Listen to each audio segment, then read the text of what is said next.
Hispanics at disproportionate risk from COVID-19 overwork, living conditions, health experts say.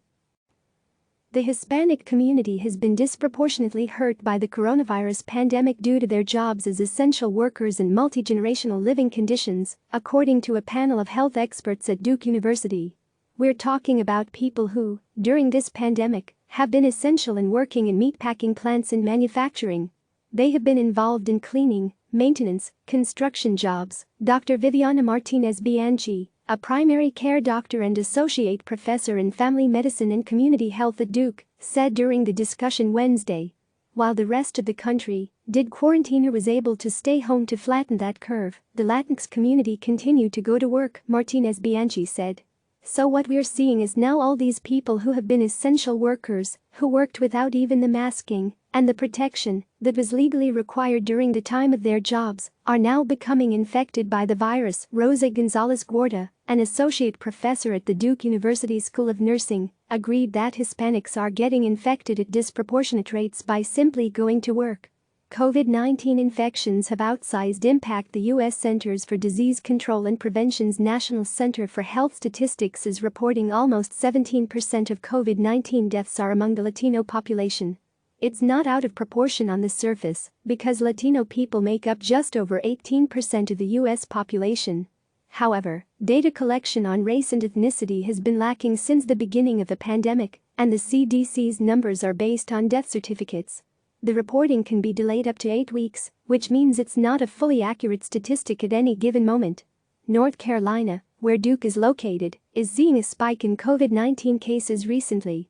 In the state, we see approximately 42% of the cases of COVID-19 are among the Latinx community. Across the state, the community only represents 10%, Gonzalez-Guarda said.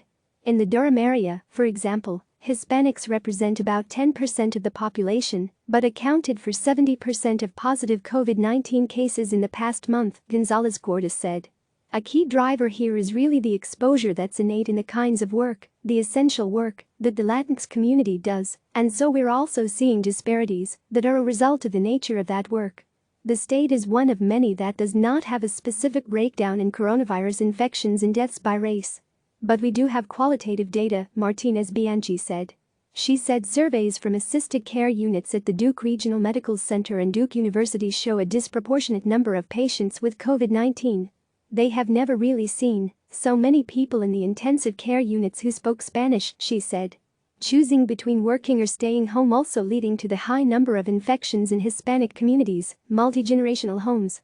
People of varying ages often live together, go to jobs as essential workers, and bring home infections, Martinez-Bianchi said. Gonzalez-Guarda said people need better on-the-job protections.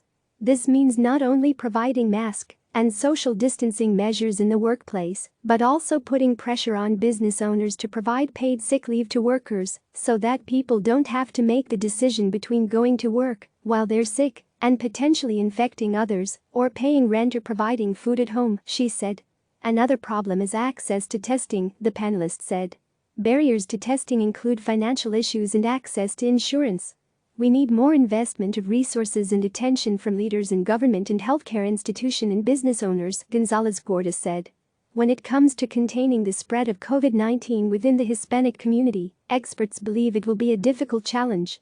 People are fearful of seeking out any help, whether it's information, whether it's testing or medical care, if they need it, Gonzalez-Guarda said. And people are afraid that their immigration status might be compromised. They're afraid about the possibility of having to pay bills, particularly if they don't have insurance, she said. So it's really uncovering some of the structural and fundamental drivers about this population. It's going to be critical for us to address as we continue to see a growth in this population in the future. Click subscribe to receive the latest news.